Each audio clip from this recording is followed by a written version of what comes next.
सीधे तौर पे आप देख सकते हैं अभिजीत दीपिके अब रवाना हो चुके हैं इको गार्डन से। ये गाड़ी अभिजीत दीपिके की जा रही है। आप देख सकते हैं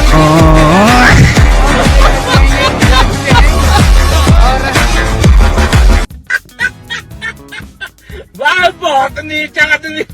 अगर हमें इलेक्ट्रॉनिक डेटा मिल जाए, हम साबित कर देंगे कि हिंदुस्तान का प्रधानमंत्री चोरी करके प्रधानमंत्री बना है।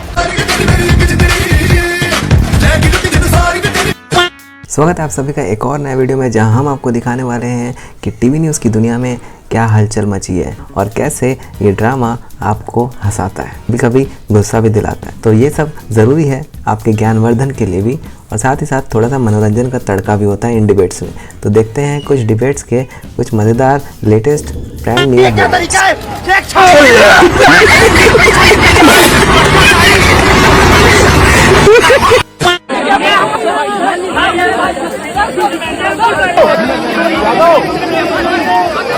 क्या हो रहा है भाई, यहाँ पे क्या हो रहा है भाई, ये कहाँ फंस गया भाई, ये क्या हो रहा है।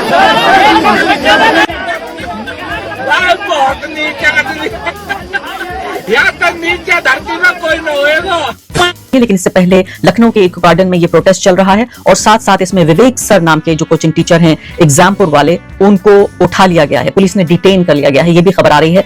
जिस प्रकार से यहाँ अभिजीत दीपिके पहुंचे, कॉकरोच जनता पार्टी पहले बकायदा वीडियो जारी करते हुए बताती है कि हम यहाँ आएंगे, आवाज बुलंद करेंगे, शिक्षकों के साथ अभ्यर्थी बैठे हैं उनके साथ स्टूडेंट्स की भी जो आवाज उठाएंगे। इस पर क्या हुआ, यहाँ पर आए थे वो? हाँ, तो वो अपना अलग बैठे थे और हम लोग अपना बच्चों, अगर वो भी बच्चों के लिए आए हैं तो स्वागत है उनका पूरी तरीके। लेकिन अगर कुछ दूसरा मामला है, भटकाना चाहते हैं मुद्दा, तो फिर नहीं, ऐसे चले गए अभी।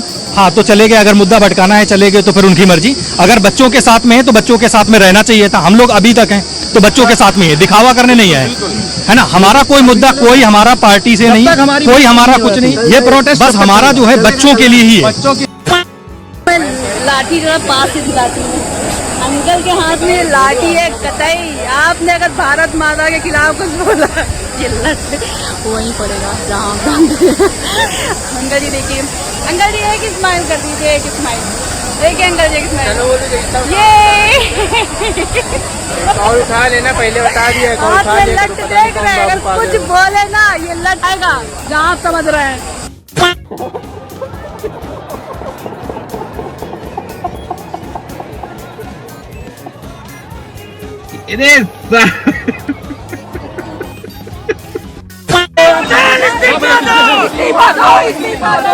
कौन है? कहाँ से आते ही?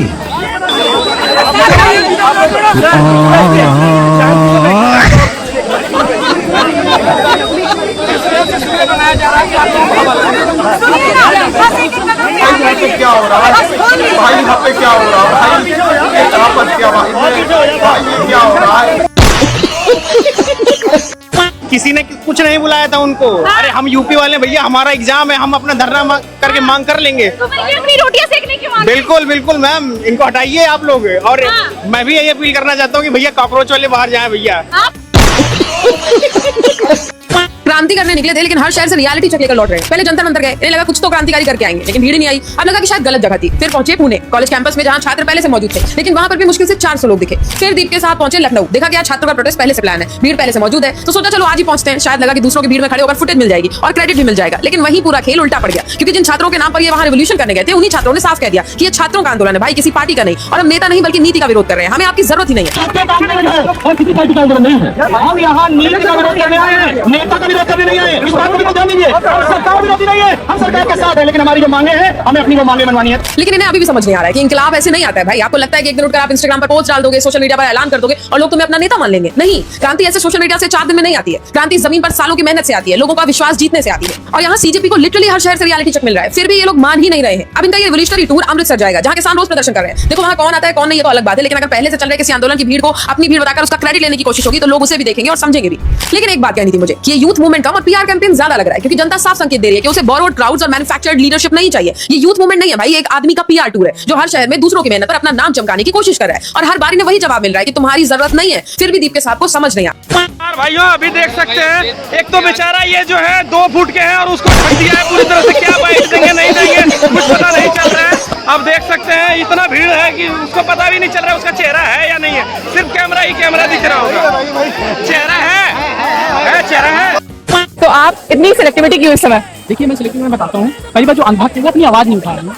जैसे जो घर पे बैठे हुए हैं, जो मतलब सिस्टम के खिलाफ आवाज नहीं उठा रहे, उनका ये कहना है कि जो पेपर लीक हुआ है जो सिस्टम में गड़बड़ी के लिए सही है। अभी मैं लखनऊ में हुए कॉकरोच जनता पार्टी के प्रोटेस्ट से आ रही हूँ और पर्सनली मुझे वहाँ पे बिल्कुल भी ऐसा नहीं लगा कि वो पेपर लीक के मुद्दे पर प्रोटेस्ट कर रहे हैं। इन्होंने शुरू के 10-15 मिनट शिक्षा मंत्री से इस्तीफा मांगा, नारे लगाए, उसके बाद इनका सारा नैरेटिव शिफ्ट हो गया, जातिवाद पर उतर है, जय भीम के नारे लग रहे हैं, गोदी मीडिया हाय हाय के नारे लगा रहे हैं, अंजना ओम कश्यप को भर भर के गालियां दी हैं इन्होंने। और जब मैंने एक इंसान से क्वेश्चन किया कि भाई ऐसा क्यों कर रहे हो, तो उसको गालियां क्यों दे रहे हो, तो जवाब ऐसा मिलता है कि समझ ही नहीं आता है। खान सर हो गए और भी सर हो गए, क्यों ना फालतू में वो अंजना ओम कश्यप तो बिल्कुल बिकी हुई है। और इन तिलझटों का सरदार अभिजीत दिपके 11 बजे आना था, उसको 1:30 बजे आया, अपनी फोटो क्लिक करवाई, वीडियो बनवाई और 1:45 पे चलता बना। किसी को खबर नहीं कि भाई साहब निकल लिए, उसको कोई फर्क नहीं पड़ता। भाई तुम घंटों घंटों धूप में खड़े हो, तुम प्रोटेस्ट कर रहे हो, तुम नारे लगा रहे हो, कुछ फर्क नहीं है उसको। और यहाँ पे सब इसके लिए प्रोटेस्ट कर रहे हैं कि अरे हो गए नहीं, ऐसे लाओगे क्रांति? कुछ मोटिव ही नहीं है तुम्हारे पास, हाँ? और कुछ लॉजिकल पूछ ले तो गोदी मीडिया। लो भैया, हो गया पार्टी का प्रोटेस्ट लखनऊ में, रिकॉर्ड कायम किए ये लोग, शॉर्टेस्ट प्रोटेस्ट एवर का। इनका सरगना वो बिना आलू का आलू बंडा 1.5 फुटिया आदमी एक तो 4 लोगों से घिर जाए तो दिखाई देना बंद हो जाता है। 11 बजे की टाइमिंग थी इको गार्डन पहुंचने की, भाई साहब पहुंचे हैं 1:30 बजे और वहां से कल्टी हो ली 2:15 बजे। मात्र 1 घंटे खड़ा नहीं हो पा रहा है ये प्रोटेस्ट। हम यहाँ आ जाएंगे, हम वहाँ आ जाएंगे, ये बड़ी बड़ी डींगे ना अपने 22 मिलियन वाले पेज पे आके ना मारा करो। एक व्हाट्सएप ग्रुप बना लो अपना छोटा सा, टॉप सीक्रेट रखो ना अपने प्रोटेस्ट को। पहली बार ऐसी चुकी है जो इतनी बेइज्जती करा रही है खुद की, पूरा मूड खराब कर दिया।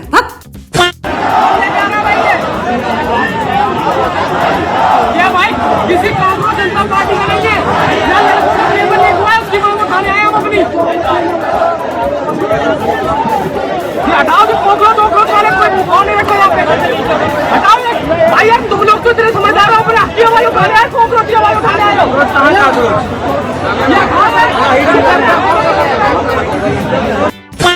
मैं अनुराग ठाकुर, मैं सुबह से यहाँ 10 बजे से आया हूँ। नीट पेपर और यूपीएसआई जो पेपर लीक हुआ उसके लिए मैं आया हूँ। मैं सुबह से यहाँ धर्मेंद्र प्रधान की स्पीच है कि उनके ऊपर कार्रवाई की, जो भी इसमें जिम्मेदार है मैं उसकी मांग कर रहा हूँ। लेकिन यहाँ जब मैं यहाँ पीछे आया यहाँ प्रोटेस्ट में शामिल होने के लिए, जब यहाँ माननीय योगी आदित्यनाथ जी के आप देखते पेपर लीक लिखा हुआ है, उनकी फोटो आप ठीक है धर्मेंद्र प्रधान की फोटो काटी, उन्होंने गलतियाँ की हैं, गलती भी बहुत बड़ी गलती की है। जितने बच्चे कर रहे हैं उसने किसी ने स्ट्राइक कर लिया, किसी ने कुछ भी कर लिया। लेकिन आप बताइए कहाँ तक सही है कि माननीय योगी आदित्यनाथ जो हमारे आदर्श हैं, आपने उनकी फोटो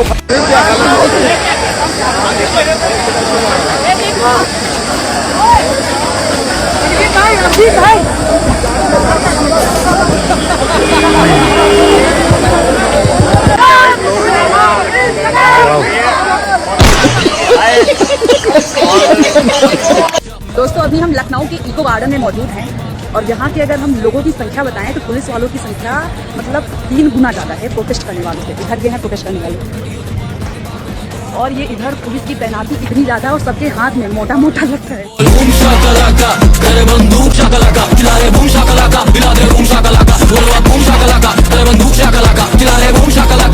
जी दीपके को ले जाया जा रहा है, उनको ज्यादा देर यहाँ पे रुकने नहीं दिया गया। आप देखिए,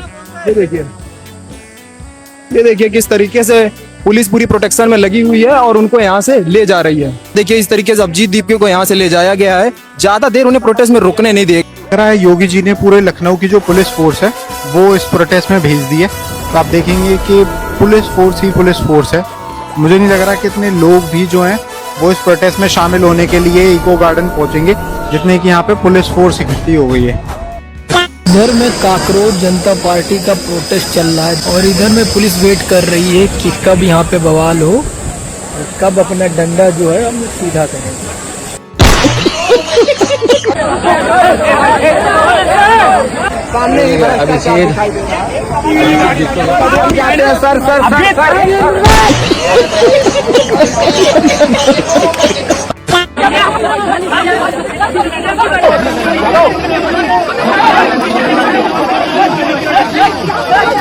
शायद कॉकरोच पहुंचा होगा लखनऊ, राइट?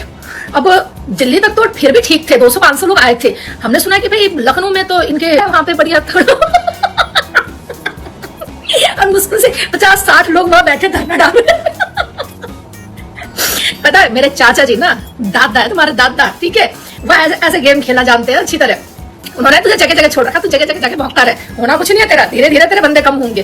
चाचा जी चाहे ना 1 सेकंड यूं करते इसका ना इंडिया से अकाउंट बैन करते, पर वो कहते कोई बात नहीं, बाल आके बिछा लेते।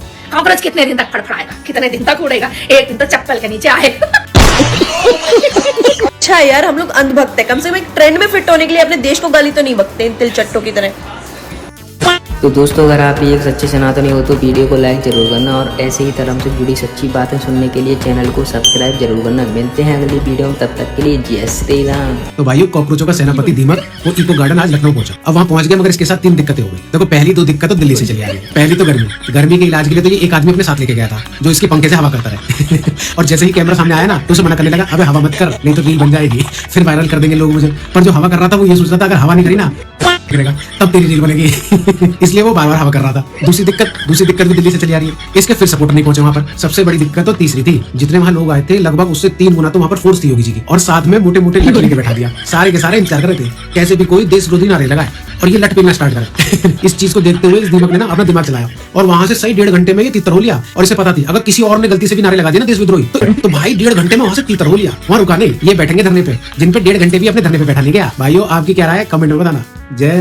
इस देश में और दुनिया में हर दिन कुछ ऐसा होता है जिसमें से एक न एक कंट्रोवर्सी तो निकल के आई जाती है, कभी इंटरनेशनल कभी नेशनल। इस देश में कई न्यूज़ चैनल्स हैं और हर न्यूज़ चैनल्स में एक एंकर शाम को 5 बजे से शुरू होकर रात के 10 बजे तक डिबेट्स ही कराते हैं। और ये डिबेट्स सिर्फ स्पोक्स पर्सन को बुला के तमाशे करवाती है। और इन डिबेट्स के दौरान ही ये होता है कि आपको इन पार्टीज़ की और इन पार्टीज़ के स्पोक्स पर्सन्स की असलियत बाहर आती नजर आती है। बंगाल में आग लगने से 4000 ईवीएम जलकर राख हो गई। कोलकाता के अलीपुर में एक सरकारी बिल्डिंग में आग लगती है जिसके 7th फ्लोर पर ईवीएम मशीन्स रखी थी। वही ईवीएम मशीन जिनका बंगाल इलेक्शन में इस्तेमाल किया गया था। और मीडिया को फुर्सत ही नहीं है इस खबर के बारे में बात करने की। देखो, आग लगने के हादसे अक्सर होते रहते हैं, बट यहाँ ट्विस्ट ये है कि आग लगती है 2nd फ्लोर पर और 2nd फ्लोर से आग सीधी 7th 8th फ्लोर पर पहुंच जाती है। बीच के वालों को आग सेफ छोड़ देती है। आपको क्या लगता है कि 2nd फ्लोर से 8th फ्लोर पर आग पहुंच जाना, ये ईवीएम जलकर राख हो जानी सिर्फ एक इत्तेफाक है या फिर जो है आप मुझे कमेंट्स में बता सकते हैं।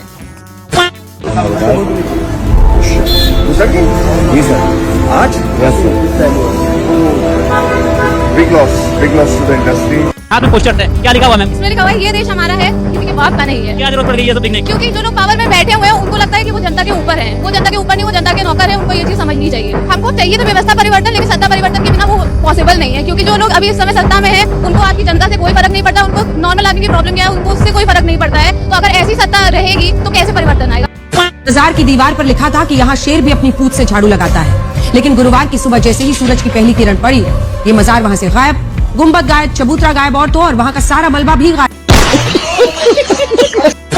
मैं केवल बंगाल के चुनाव के बाद ये कहना चाहता हूँ, यूपी का चुनाव आखिरी चुनाव होगा जो देश का चुनाव होगा अगर बीजेपी जीत गई।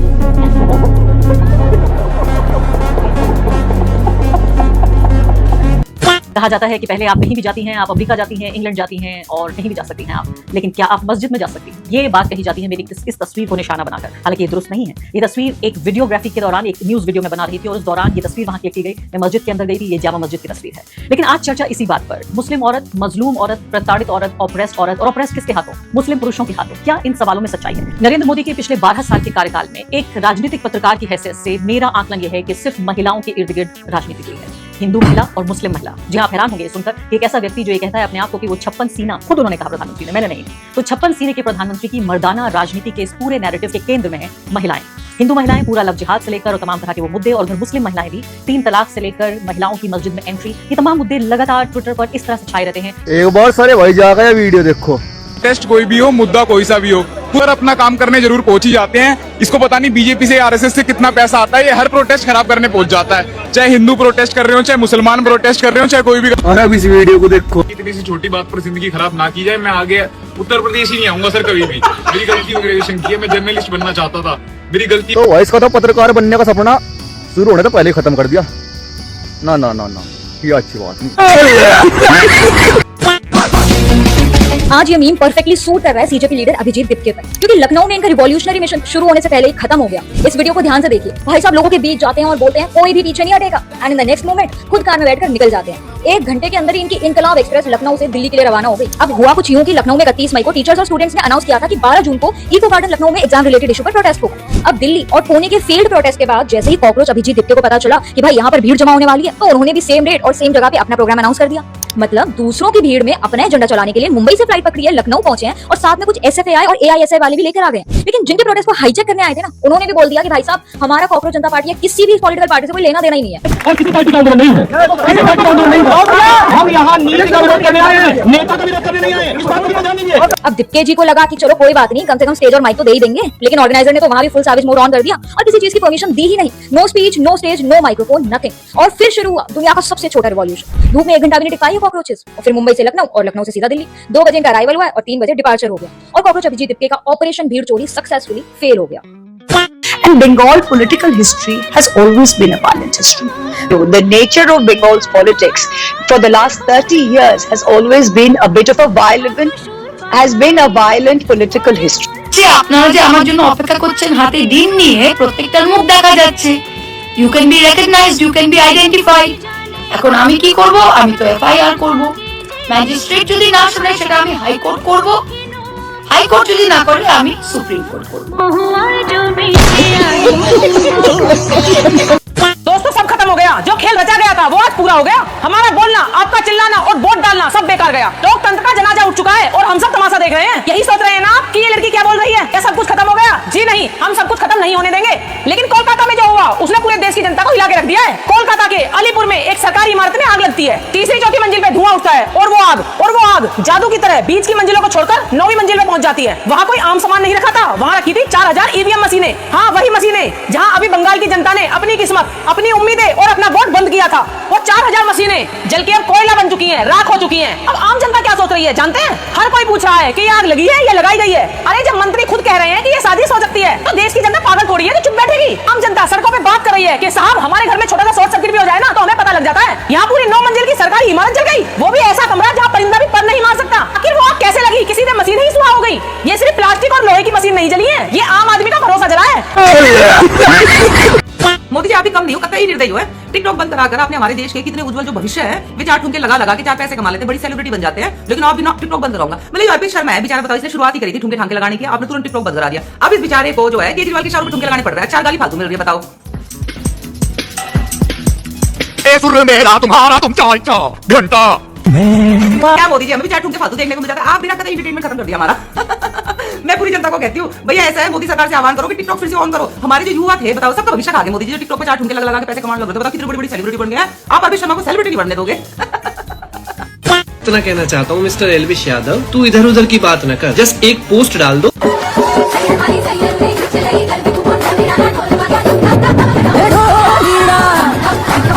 जरा सबर करो।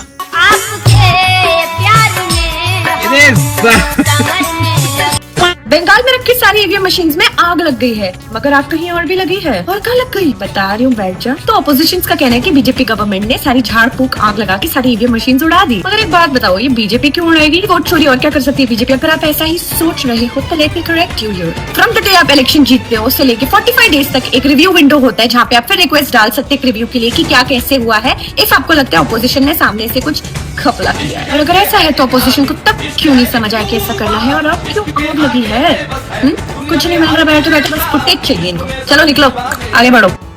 मैं 12 तारीख को उत्तर प्रदेश जा रहा हूँ। लखनऊ में इको गार्डन में जो प्रोटेस्ट होने जा रहा है,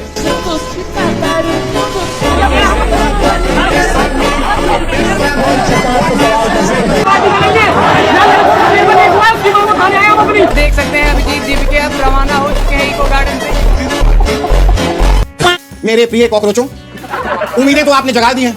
अब आपसे बस इतना आग्रह है, निवेदन है, जंतर मंतर से छू मंतर मत हो जाइएगा, मतलब पलट मत जाइएगा, क्योंकि जंतर मंतर का पलटने का पुराना इतिहास। देखिए ना, केजरीवाल जी यहाँ से कह के गए कि राजनीति में नहीं जाऊंगा, फिर पलट गए। बोले सरकारी मकान नहीं लूंगा, नहीं, फिर पलट गए। बोले सरकारी गाड़ी नहीं लूंगा, फिर पलट गए। लेकिन कॉकरोचों आप मत पलटिएगा, क्योंकि कॉकरोच अगर एक बार पलट गया तो फिर सीधा नहीं हो सकता जब तक किया ना जाए। पश्चिम बंगाल में 4000 ईवीएम जलकर पूरी तरह खाक हो गई। कोलकाता के अलीपुर में सरकारी इमारत में ईवीएम रखी गई थी। 9 मंजिला इमारत में भीषण आग लग गई। बिल्डिंग में दक्षिण 24 परगना जिला परिषद समेत कई सरकारी दफ्तर। हाल ही में इन ईवीएम का इस्तेमाल बंगाल चुनाव में हुआ था। आग लगने से 4000 से ज्यादा ईवीएम जलकर खाक हो गई।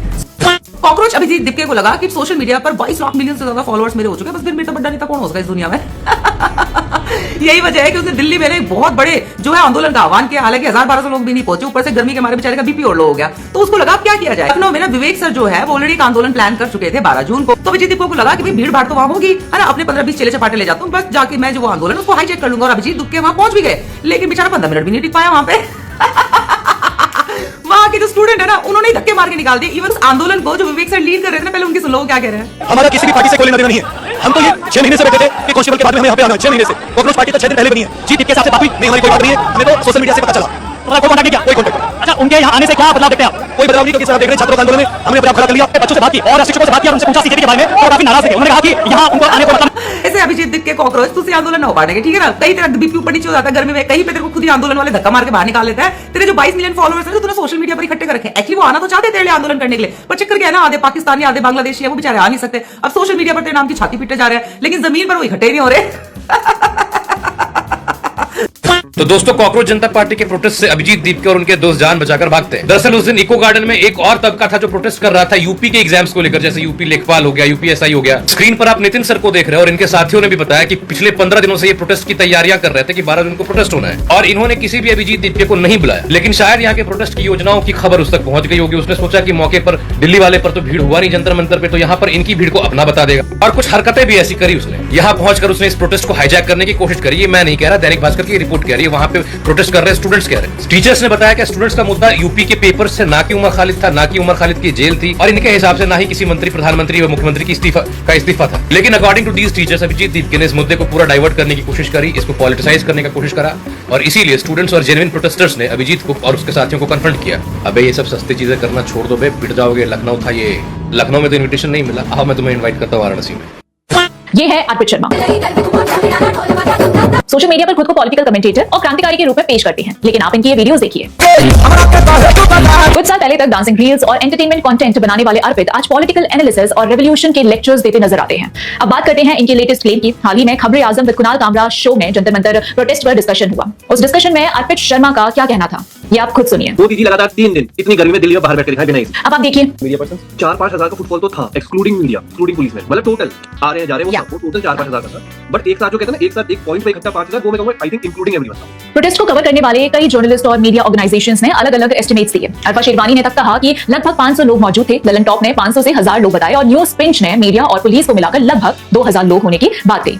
हमारी टीम भी वहां मौजूद थी और कैमरे के जितने एंगल होते हैं वो सब मिलाकर गिन लीजिए। प्रोटेस्ट जब पीक पर चढ़ा तब भी वहां लगभग 1500 लोग ही थे, वो भी सैकड़ों की संख्या में आई मीडिया और प्रोटेस्ट साइट के। अखिलेश यादव ने बोला है कि अगर वो जीतते हैं तो हर लड़की को 40,000 रुपए देंगे। आई गेस लड़कियों को नहीं, लड़कों को दे दो। आजकल लड़के ज्यादा बेरोजगार है, लड़कियां तो बहुत आगे बढ़ रही है। लड़कियों के पास रोजगार है। हाँ, बिल्कुल है। वो कुछ भी करके उनके पास होता है कुछ ना कुछ सेटअप, बट लड़कों को जरूरत है। बिल्कुल, अक्ल की थोड़ी जरूरत है, थोड़ा रोजगार की जरूरत है, थोड़ा एजुकेशन की जरूरत है। तुम लोगों को एक वीडियो दिखा रहा हूँ, इसे ध्यान से देखना। जय भीम की बात तो देखो, बात की है, इस बंदे की शक्ल याद कर लो। ये जो वीडियो है ये दिल्ली में जो सीजेपी का प्रोटेस्ट हुआ था 6 जून को, ये वहां का वीडियो है और किसी ने उसी दिन ट्विटर के ऊपर इसको पोस्ट कर रखा है। अब चलते हैं सीजेपी के पुणे प्रोटेस्ट में, और मैं तुम लोगों को ऑफिशियल हिंदुस्तान टाइम्स के इंस्टाग्राम पेज से दिखा रहा हूँ। ध्यान से देखो, ये बंदा दिल्ली के प्रोटेस्ट में भी था और ये बंदा पुणे के प्रोटेस्ट में भी है, और ये सिर्फ अकेला नहीं है। आप इस भाई को देखो, इंडियन कॉन्स्टिट्यूशन। दिल्ली में जब 6 जून को सीजेपी का प्रोटेस्ट हुआ तो ये भाई अपनी इस लाल नोटबुक को कॉन्स्टिट्यूशन बता रहा था। अब ये भाई दिल्ली के बाद लखनऊ भी पहुंचा है वापस से एक लाल किताब लेकर। सीजेपी के इतने बुरे हाल हो चुके हैं कि इन्हें भीड़ जुटाने के लिए भी लोगों को एक शहर से दूसरे शहर ले जाना पड़ रहा है। आगे आगे दिप्के साहब हैं प्लेन में और पीछे पीछे बसों और गाड़ियों से इनके फेक आंदोलनजीवी भी उन्हीं शहरों में पहुंच रहे हैं। अब तुम लोग बोलोगे यार 2 लोग तो थे, कौन सा बहुत बड़ी बात हो गई। हो सकता है बहुत बड़े समर्थक हो दिप्के साहब के। बात बस 2 लोगों की नहीं है, न जाने ऐसे कितने लोग प्रोटेस्ट को बड़ा दिखाने के लिए पूरे देश में घूम रहे हैं। अब इसके आगे जो तुम्हारा सोचना है ना, कमेंट्स में मुझे जरूर बताना। मैं पिछले दिनों देख रहा था समाजवादी पार्टी के अध्यक्ष अखिलेश यादव की पुत्री के खिलाफ कुछ लोगों ने गलत टिप्पणियां की थी। जैसे मेरे संज्ञान में आया, मैंने तत्काल पुलिस से कहा, मैंने कहा इसमें FIR दर्ज कराओ। बेटी के खिलाफ कोई भी अपमानजनक टिप्पणी स्वीकार्य नहीं होनी चाहिए। बेटी बेटी होती है, और हम तो संस्कार में पले बसे हैं जहां कहा जाता कि गांव की बेटी सबकी बेटी, गांव की बहन सबकी बहन। तो दोस्तों, अगर आप भी एक सच्चे सनातनी हो तो वीडियो को लाइक जरूर करना, और ऐसे ही धर्म से जुड़ी सच्ची बातें सुनने के लिए चैनल को सब्सक्राइब जरूर करना। मिलते हैं अगली वीडियो में, तब तक के लिए जय श्री राम। भारत ने अपना पहला एयरबस C295 बनाया और चमचों के प्रधानमंत्री का कहना था कि मेड इन इंडिया हो ही नहीं सकता आज। भारत को उसका पहला परीक्षण भारत के युवा प्रधानमंत्री और उसके कुछ चमचों को उस प्लेन पर चढ़ाकर करना चाहिए था। अगर परीक्षण असफल होता तो देश उनकी कुर्बानी हमेशा याद रखता, खासकर मैं। चमचों, अपने हाथों में सरसों का तेल लगाकर रेडी रहो, अभी बहुत छाती पीटनी बाकी है। तो ये तो था एक और नया वीडियो। ऐसे और भी रेगुलर वीडियोस हम आपके लिए रोज़ इस चैनल पे लाते रहते हैं, जहां हम आपको इंडियन पॉलिटिक्स, इंटरनेशनल मुद्दे, कुछ सोशल इश्यूज़, ये सब इश्यूज़ से रिलेटेड कुछ लेटेस्ट डेवलपमेंट्स दिखाते हैं और पर्सनालिटीज़ और बड़े बड़े फिगर्स जो हैं देश के, उन्होंने क्या बोला इस मुद्दे में और कैसे कंट्रोवर्सी क्रिएट हुई और क्या सही है और क्या गलत है, क्या पक्ष ने कहा, क्या विपक्ष ने कहा, और ये सब का एक कंपाइलेशन आपके सामने पेश करते हैं ताकि आप खुद का एक ओपिनियन बनाएं। ये सब के विचार, पक्ष के विचार, विपक्ष के विचार और क्या सही है क्या गलत है, ये सब हम आपके सामने इसलिए रखते हैं ताकि आप अपना खुद का एक ओपिनियन बनाएं। देश में चल क्या रहा है और खबर के पीछे की खबर क्या है वो भी आपको पता होना चाहिए। ऐसे रेगुलर वीडियोज़ हमारे आप देखते रहिए और हमारे चैनल को सब्सक्राइब करिए, हमारा सपोर्ट करिए। धन्यवाद।